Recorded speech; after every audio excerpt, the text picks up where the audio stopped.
Hi hello नमस्कार. कशा आहात सर्वजण? सर्वांना सर्वप्रथम श्री स्वामी समर्थ. आज व्हिडिओला सकाळी सकाळी सुरुवात केलेली आहे. वाजलेले आहेत सकाळचे 6 पावणे 6 वाजलेत आणि मस्त असं दिवसाची सुरुवात. तर तुम्हाला सांगते मी कुठला काढा घेते ह्याच्यासाठीच मी आज तुम्हाला सकाळी व्हिडिओ बनवलेला आहे.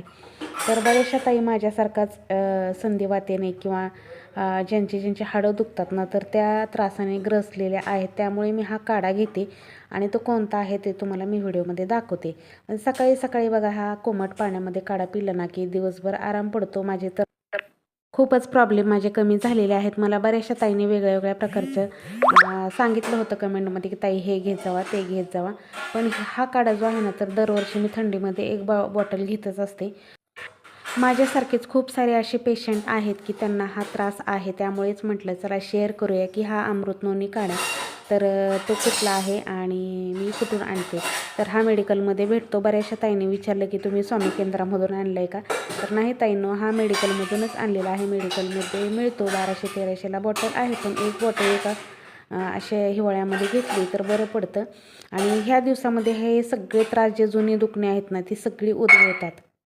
कुठं पडलेला असेल किंवा गाडीहून पडलेले असेल किंवा गुडघे फुटलेले असतील, पहिले आपले जे काय आपल्याला मुक्कामार लागलेला असतील ना, तर पहिले जुने जे दुखणे असतात ना, तर ह्या काढ्याने ना बऱ्यापैकी आराम पडतो. तर ह्या काढामध्ये आंबे, हळद भरपूर असं कुठले कुठले घटक आहेत. त्यामुळे ना आपलं दुखणं जे आहे ना आतून ह्या काढ्यामुळे ना थोडंफार कमी होतं.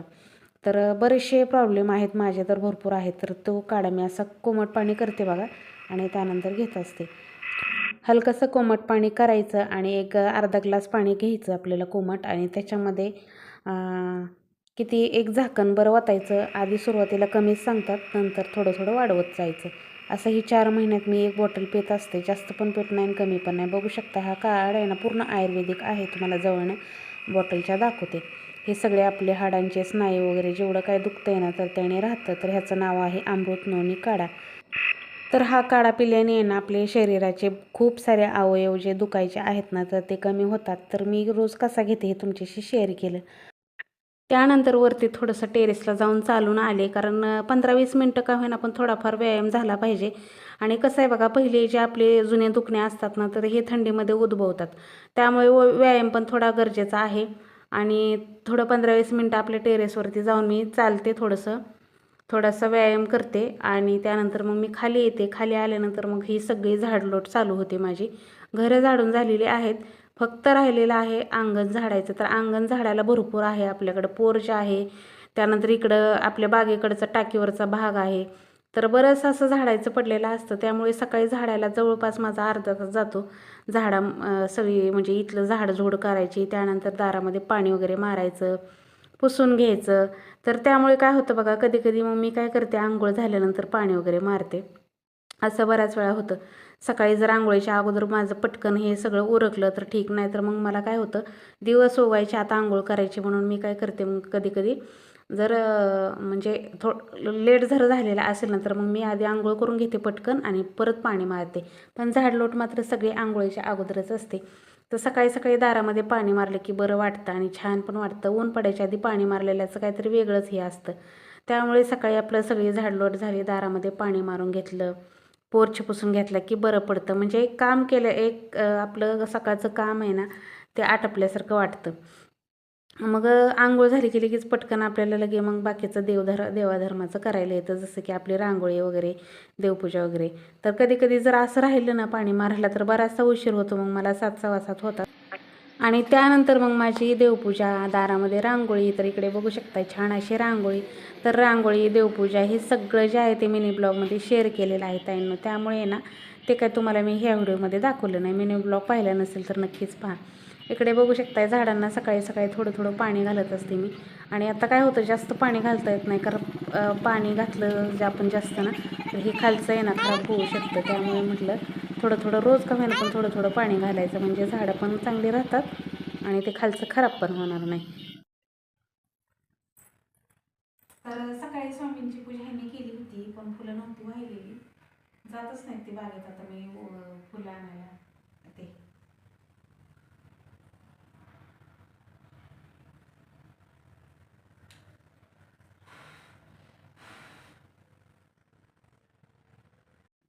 माझी ज्यावेळेस पूजा होते, देवपूजा होते ना, तर त्यावेळेस मी भरपूर अशी फुलं घेऊन आलेली असते ना, तर त्यावेळेस स्वामींना जर फुलं वाहिलेली नसतील ना, तर तीसुद्धा फुलं मी स्वामींना वाहत असते.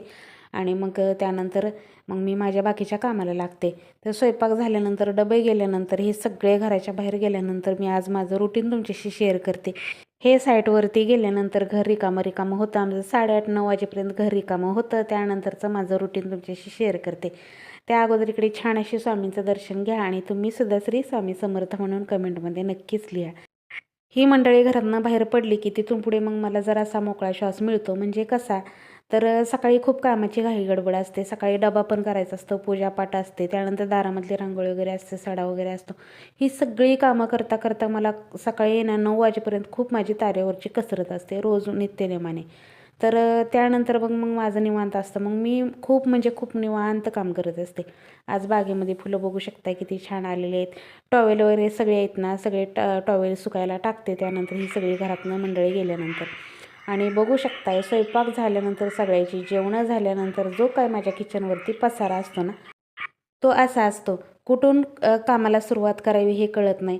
काल रात्री दळण लावलं होतं गिरणीला गव्हाचं, तर ते दळण काढून घेतलं आणि डब्यामध्ये आता भरून ठेवावं म्हणलं. आपली डबा गिरणी आहे ना, तर त्याच गिरणीतलं पीठ आहे ना, ते सगळं काढून घेतलं आणि आता आपल्या आपल्या डब्यामध्ये भरून ठेवते.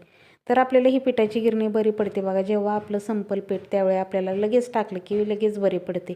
तर ही गिरणी आहे ना, मी पुण्यामध्ये असताना घेतली होती फक्त 14,000ला. आता किती कामी येते बघा. त्यानंतर बघा सगळा भांड्याचा ढीग बघून तर बाकीचं पहिला एक मस्त असं गरमागरम चहा घेत असते मी. चहा घेते, अद्रकवाला चहा घ्यायचा आणि त्यानंतर मस्त अशी कामाला सुरुवात करायची. मग त्यानंतर मी अजिबात घाई गडबड करत नसते कामाला. माझं 11 वाजेपर्यंत काम होऊन जातं. तर सगळे जे भाज्या राहिलेल्या असतात, आपले सगळे डबे झाल्यानंतर सकाळी रोज 2 भाज्या केल्या जातात. तर हे सगळं भाज्या वगैरे काढून घेते. पण सकाळी मी काय किचन वाटा धुत नाही, कारण रोज रात्री मी किचन वाटा धुत असते. किचन वाटा आणि गॅस वगैरे सगळं धुवून रात्री ठेवत असते. त्यामुळे मी काय करत असते, सगळं पुसून घेत असते. किचन कट्टा पुसून घ्यायचा, सगळी भांडी घासून घ्यायची, कारण गॅसची सकाळी पूजा केलेली असते ना, त्यामुळे गॅस पण म्हणजे असा खूप घाण झाला तर पुसत असते, नाहीतर गॅस काय माझा घाण होत नाही सकाळी. रात्री सगळा स्वच्छ क्लीन करून ठेवत असते. दिवसभर गॅसची पूजा केलेली असते, त्यामुळे गॅस माझा तसाच असतो.